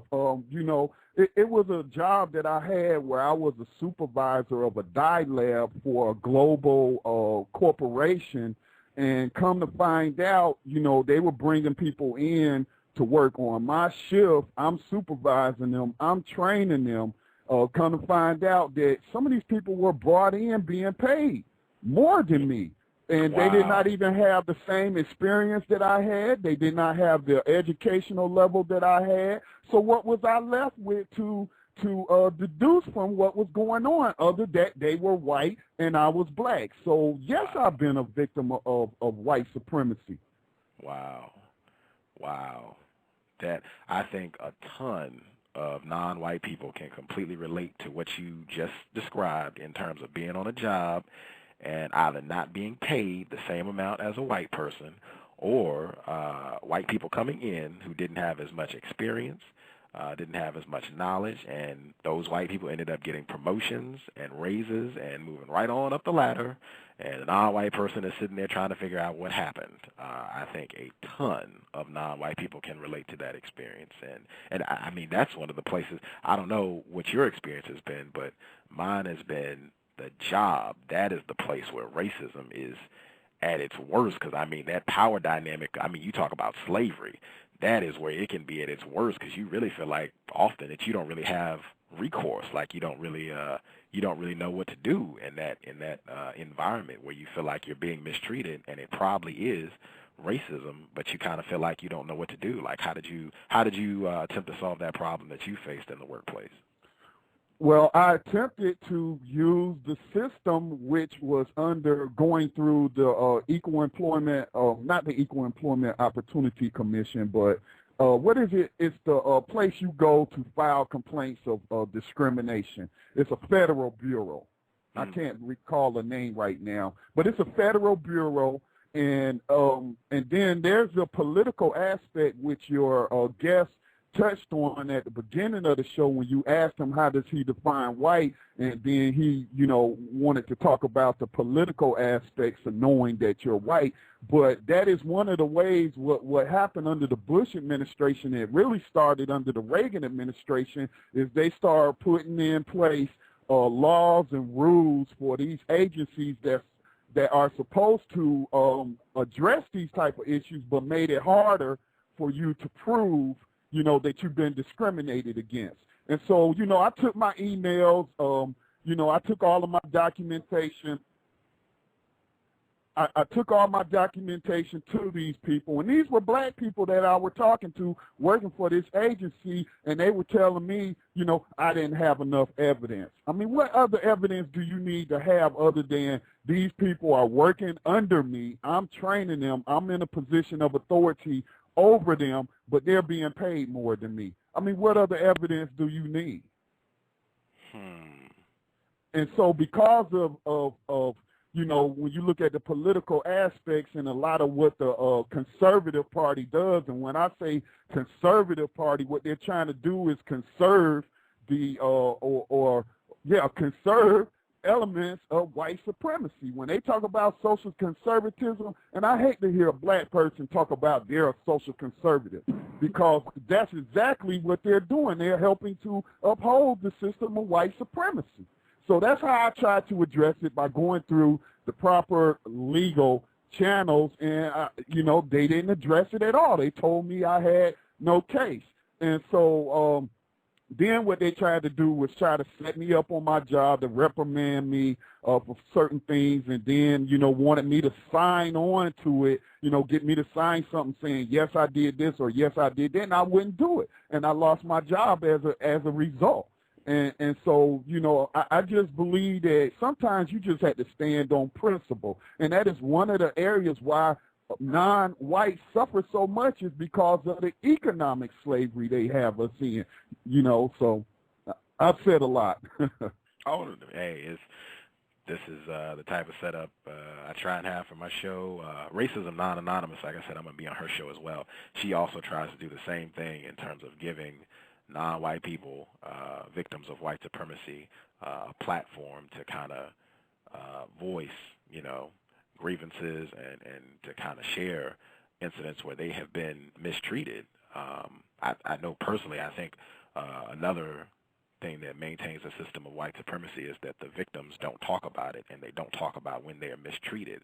So it kind of fuels this denial on non-white people, like, oh, okay, well, racism doesn't really exist, where if you had these types of programs, and if you had just, even if you didn't have these programs, but if you just had non-white people talking and sharing, you know, hey, these white people that I suspect could be racist did such and such and such, if these types of conversations were happening and we were kind of strategizing about ways to solve these problems and go at it, I think we can make a lot of progress, as opposed to, you know, just getting upset about it and victimizing each other or kicking the dog or, you know, doing drugs and all the other things that we do, as opposed to just being honest and making an effort to solve problems on this. So I definitely think it's everything you just said, right on point, and I would encourage, like I said, I would encourage you, if you think, you know, this type of program is constructive, share, and there are other programs. Like I said, Mr. Edward Williams, his website, counter-racism.com, is designed to do this exact thing. He has Counter Racism Radio running 24/7. They actually have programs that address specifically how to deal with racism on the job, and giving out specific strategies that, you know, you can think about and see if it might work for you, and, you know, just trying to problem solve around dealing with racism on the job. The code.net, that's a forum where you can post questions and talk to other people about different problems and things like that. So I would just say try and share information and get more people involved. That's, you know, what I'm trying to do to replace white supremacy with justice. If you have another thought, I want to check the switchboard really quick, make sure I don't have any callers. If you have something else you want to share. I'll just say, you know, I'm glad that you joined our network. I have strategically set that network up, and it's plugged into other networks and other systems, to where you will get a lot of exposure to your show. You know, if you do that, if you just keep posting it, because, for example, we're very plugged into the Widget Box network, which gets about 356,000 views per day. So when you post your shows in our event section, when you post stuff in our blogs, it's going out to these other networks that I have plugged into. And I think your show is a very important one. I find it to be very constructive.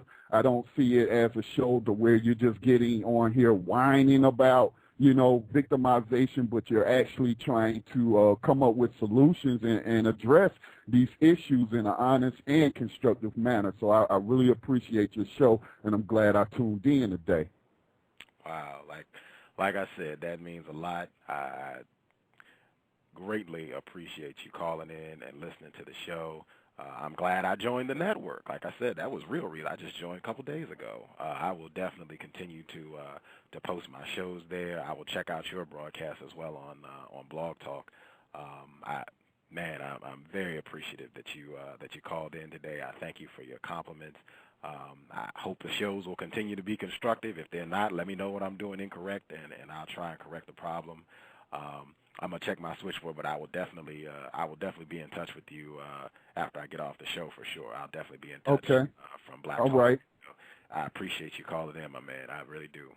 All right. You have a good day. I thank you, sir. You too.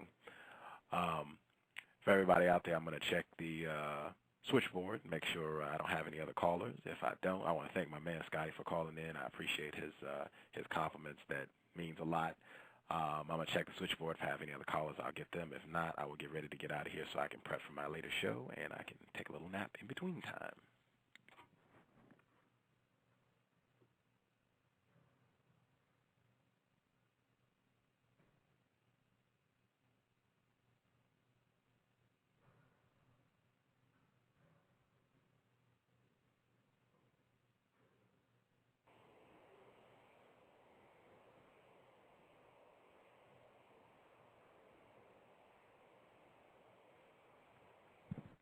Uh, 954, are you there?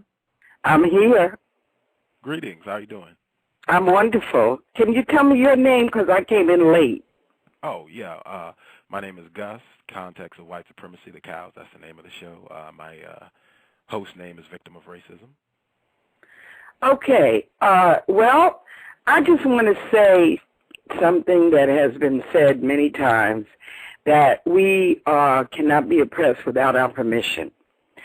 And we live in America, which is a capitalist society, meaning that it's a free enterprise society.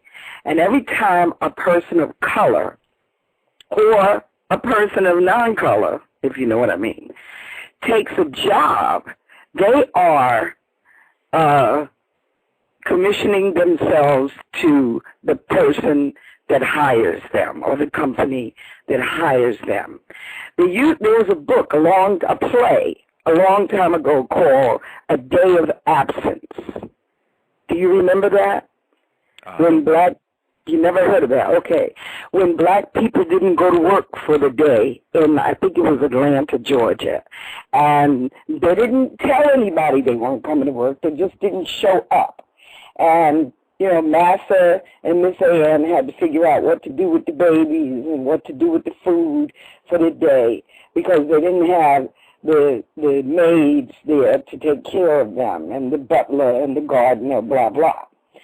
So I suggest that rather than be a victim, you take control of your life. So many people have been laid off in the last year. What are those people doing? They have to be creative about their finances. And it's really a good thing. I'm a musician, and in America, musicians have to be creative financially every single month just to pay their bills.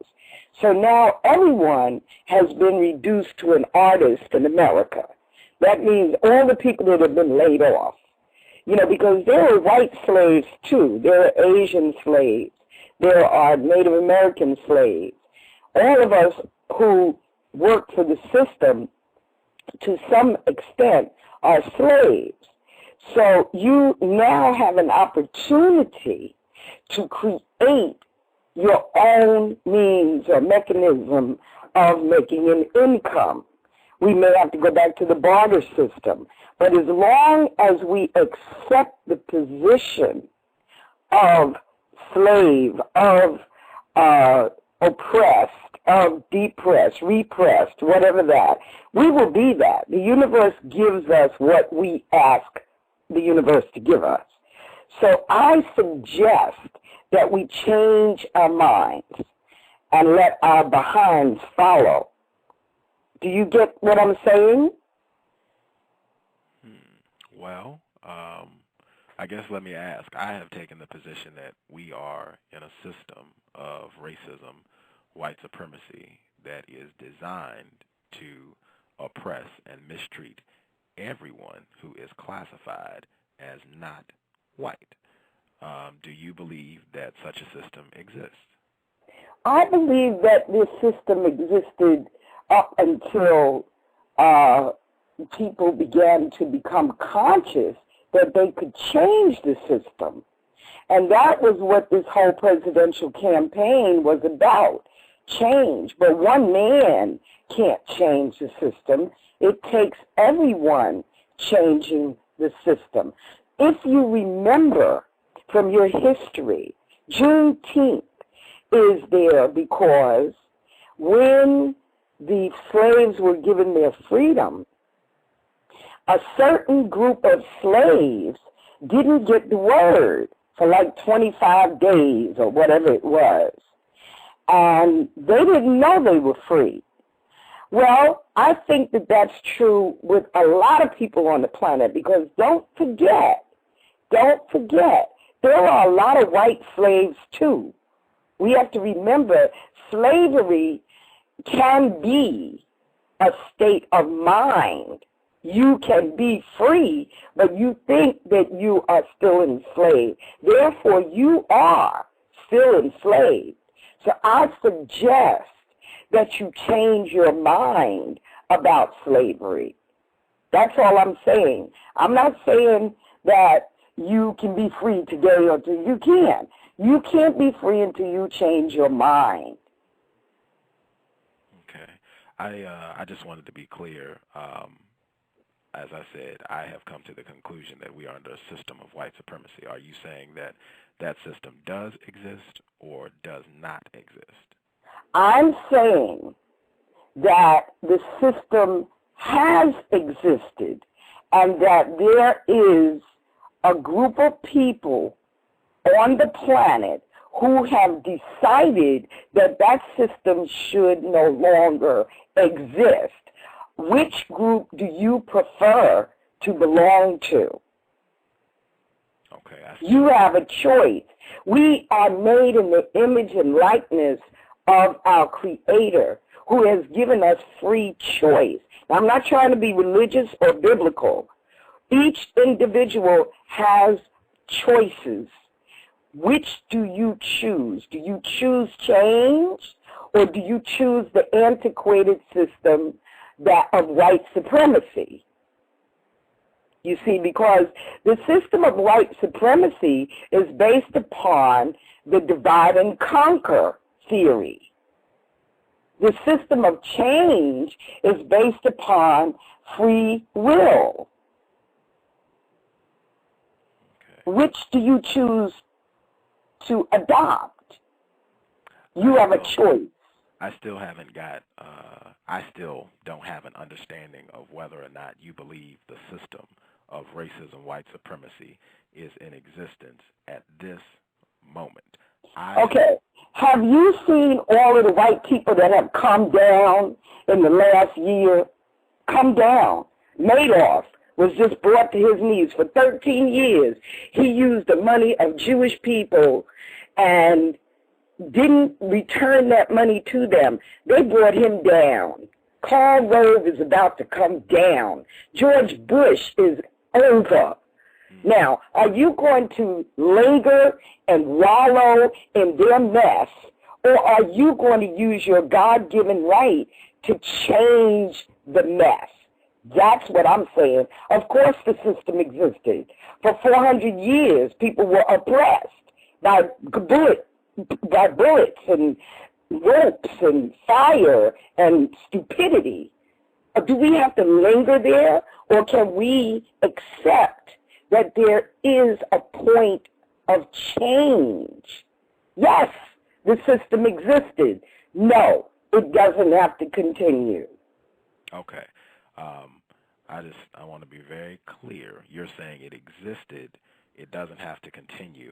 I still have not got an answer as to whether or not it exists now. Now, if you do not believe the system of white supremacy exists currently, that is totally cool. That is your view. Everybody, has their own opinion. I have taken the position that the system of racism, white supremacy, not only exists as a global enterprise designed to mistreat everyone that the white people who practice white supremacy classify as not white.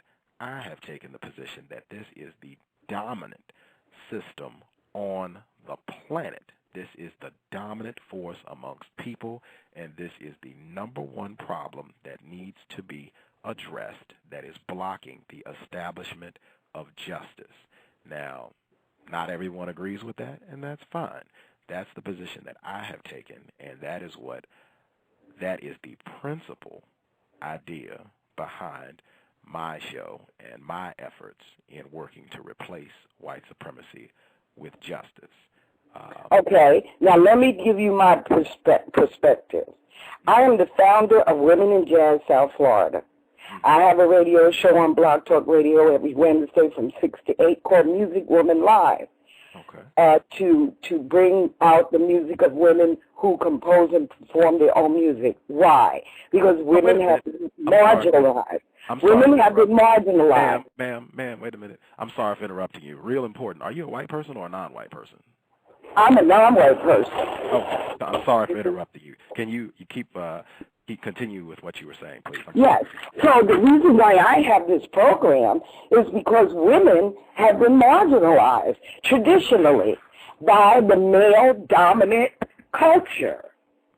Okay? That means black men, white men, all men in the music industry marginalize women in music. I'm not having it no more. But if I didn't identify the problem, I couldn't find a solution to the problem. You have identified the problem of the white paradigm, and you are looking for a solution to the problem. I'm suggesting, yes, there is this situation on the planet. And I am suggesting that the solution comes with a change of mind. So we are in agreement. I am not disagreeing with you, but I am offering a solution. And that solution is? Change your mind, and yeah, we'll follow. Not just you alone, but many people. All the people that feel oppressed, they need to change their mind and lean towards their God-given right for the pursuit of happiness, for joy, for abundance, those things. Change your mind. That's all I'm saying. Change your mind. You know. Yeah. And I believe that it's important that what you're doing. Otherwise, I wouldn't be wasting my time talking to you, because I believe what I saw was, the white, what was it? The white state of, I was on my Blog Talk Radio fixing, my site, and I came across your site. You see what I'm saying? Yes, ma'am. See how that works? Mm.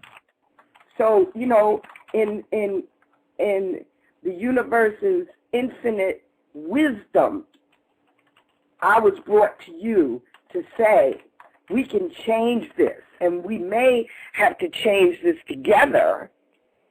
You see what I'm saying? Yes, ma'am. But I'm willing to help, you change that. Mm. I'm willing. Oh, well. You see, if I can be of assistance, I'm Diva JC. Okay? Diva JC. Google me. Diva JC? Yes. Okay. Diva JC. Google me. I'm on Blog Talk Radio. I'm on 65 Ning networks. I'm the web diva. Yes. Okay. Okay. And Jerry Butler? Yes, I do. Yes. I've heard him several times. Jerry had me, on his show, and I'm telling you that, I'm a woman that we can have this conversation, we can bring some more people, we can change this together. That's what I'm saying. I'm in agreement. We can change this together. You can say, I don't know if I set your your show right now as my favorite, but let's keep talking. Write down my email. Tell me what you're doing. Let's talk about this, because I have these conversations with black women all the time. Black women in America are on the lowest rung of the ladder. Okay, and we have to change that paradigm. And we can only do it together. Black men have to understand that they have cohorted with white men and white women to keep black women down. And they don't even know they've done that. Okay? They don't even know that they've done that. And until your woman is free, you can't be free.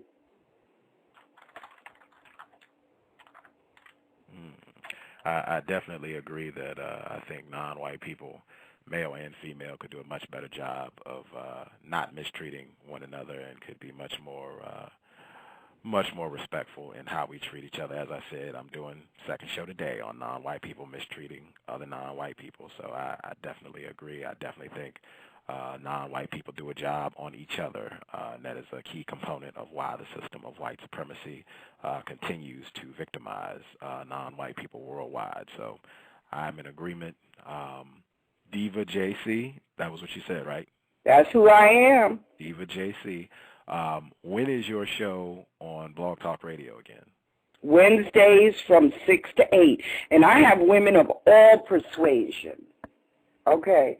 All persuasions, not just black women, because women are traditionally marginalized in the music.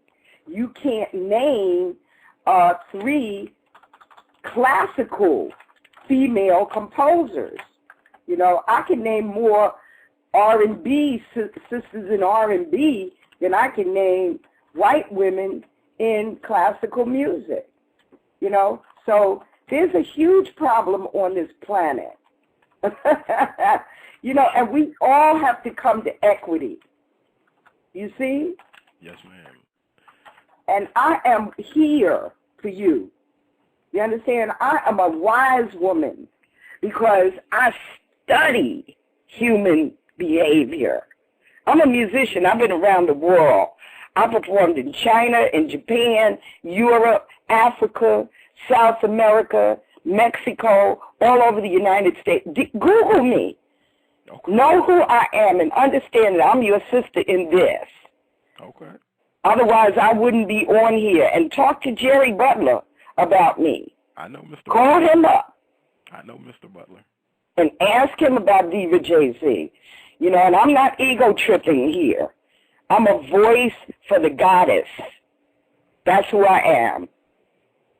And until the goddess is restored to her rightful place on this planet, we will have strife.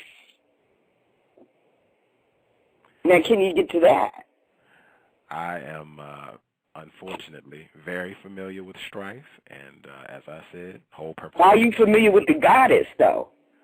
I'm trying to get familiar with justice. If the goddess help us. Well, justice, the symbol for justice is a woman with a blindfold on holding the scales. Mm-hmm. You see, but the biggest problem that we have on the planet, not just in America, is the treatment of women. And as long, just like Whoopi Goldberg said in The Color Purple, as long as you treat me the way you do, you will never have any good luck. And that's the truth. If I mistreat somebody, I'll never have good luck. If you mistreat somebody, you'll never have good luck. And as long as men treat women the way that they do and women treat men the way that they do, none of us will have any luck. We have to begin to love each other. And this has been the message since the beginning of time. Why does it take human beings so long to wake up to the fact that they God having a human experience? There can be no justice until we embrace our God selves. until we realize that we need each other. We're all parts of the same puzzle. You get my drift? You understand what I'm saying? Do you understand the words coming out of my mouth? I hear you loud and clear, Diva. Okay. You said you are informed. You said you are working in this together. I'm going to Google you. You are going to get an email from me today, and I will see if we can work together. Might be able to help you. You might be able to help me in a constructive manner. I will email you before the day is out. See if we and it's DivaJC47 at yahoo.com. DivaJC47 at yahoo.com? That's right. Groovy. I will email you probably. And I'm on my way out the door. I'm going to a script writing workshop in Miami. I live in Fort Lauderdale. And I'm learning how to write a script so I can write a script for the Oprah Winfrey Network on women in jazz. Is Oprah Winfrey a person of color? There's a question. You know, we got so many people out here who say that they're black, and they ain't black. You know, they cater to the white community more than the white community caters to the white community. When have you seen her have a sister on there, you know, that's doing anything lately? Gail? You know, I mean, we got to call each other out. You know? Well, I'm very much for, if anyone deserves to be called out, the people that I feel are most to blame are the white people who practice racism, white supremacy. So I'm very much, if anyone needs to be called out, we should start at the top and pick out white people that should be called out for mistreating non-white people in the system of racism, white supremacy. I don't really encourage or condone non-white people calling out other non-white people, because I don't really feel like non-white people are in control or in charge of anything under the system of white supremacy. So I wouldn't necessarily condone or encourage anyone calling out Oprah Winfrey or any other non-white person. As I said, as Mr. Jensen said earlier, the problem is white people. I wholeheartely encourage non-white people, call out white people. That is my Viva JC47 at Okay, let me just respond to what you just said, because my daily activity doesn't include a lot of white people. I operate two businesses, a nonprofit and a for-profit. And I'm generally around black people, and those people are the ones that give me the most trouble. You know, so white people are generally supporting what I do. Okay, so we might have to rethink. We can't just put all of the eggs in one basket. We have to call out the right people who are doing what they should or shouldn't do. We have to be clear. All white people ain't bad, and all black people ain't right. You know, and the world isn't black and white either.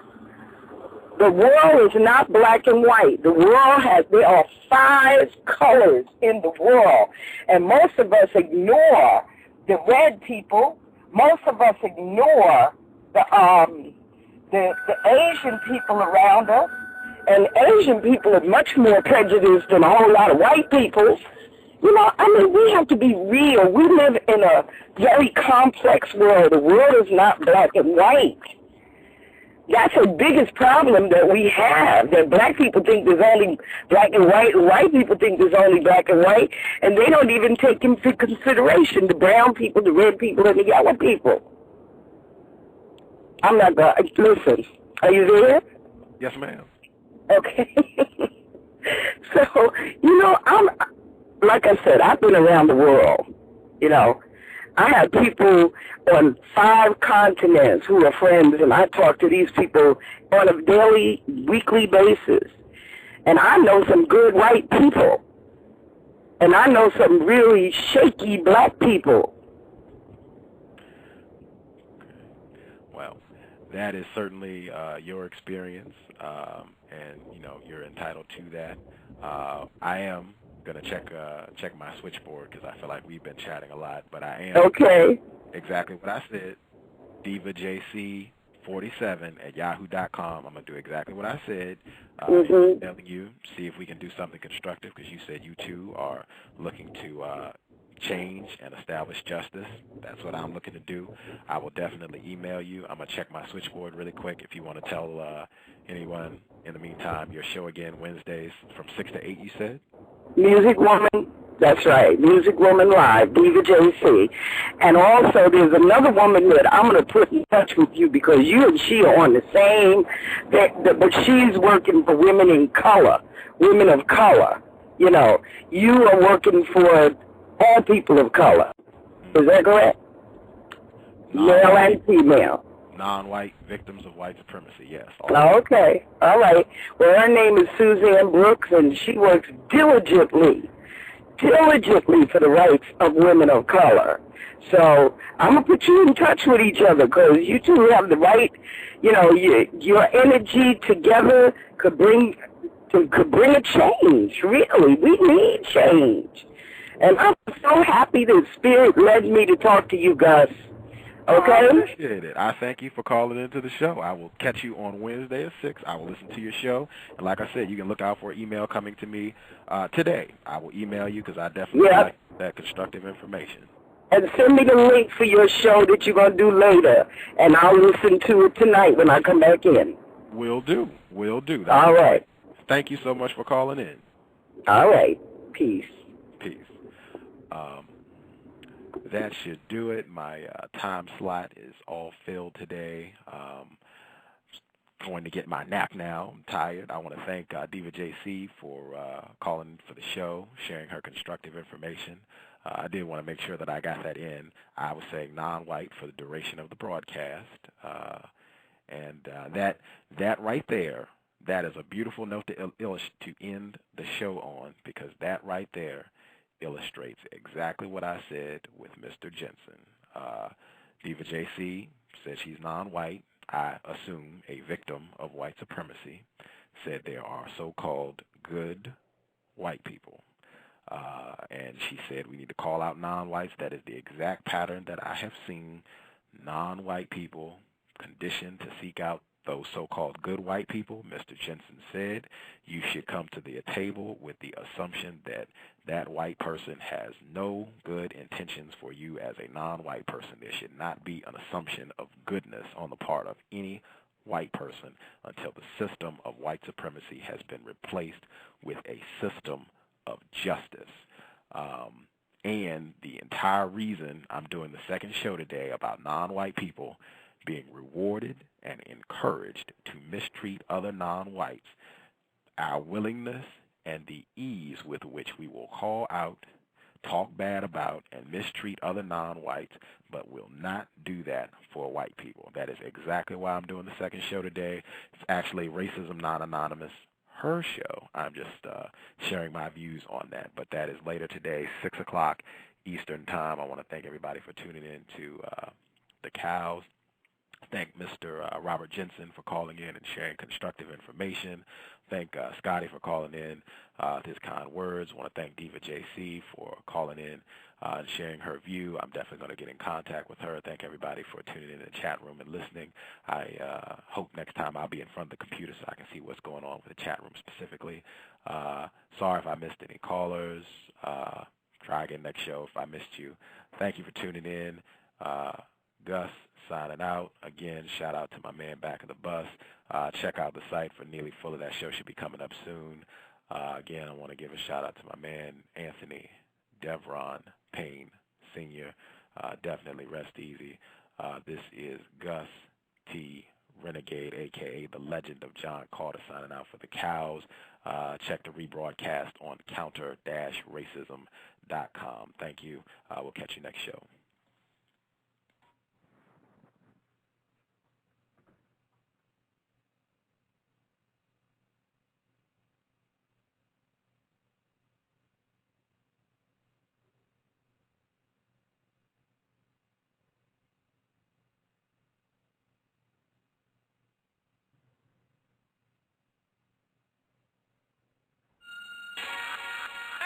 Hey, yo, baby, come over here. Let me holler at you for a minute. I am your conscience. Nah, I'm saying for real. Come over here. Nah, for real. Let me holler at you for real. No bullshit.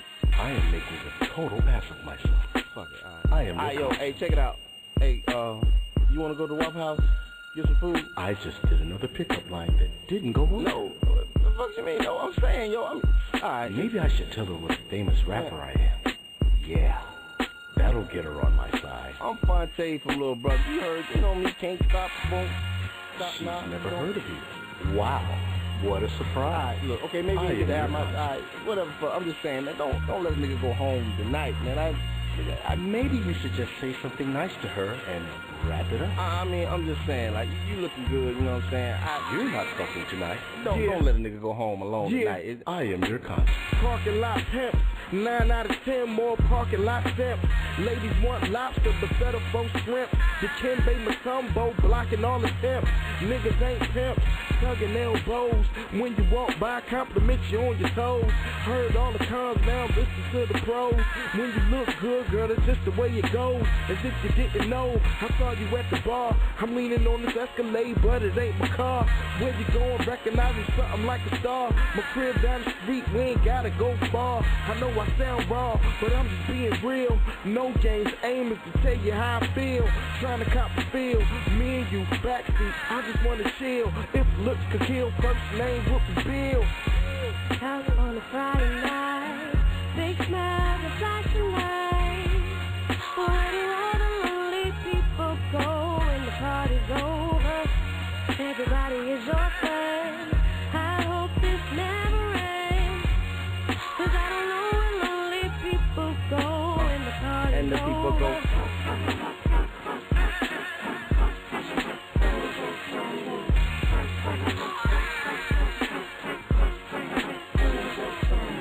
The milk's gone bad, the bees flew south, the honey's all gone, and the birds talking about they ain't hanging out 'cause they gotta go to work.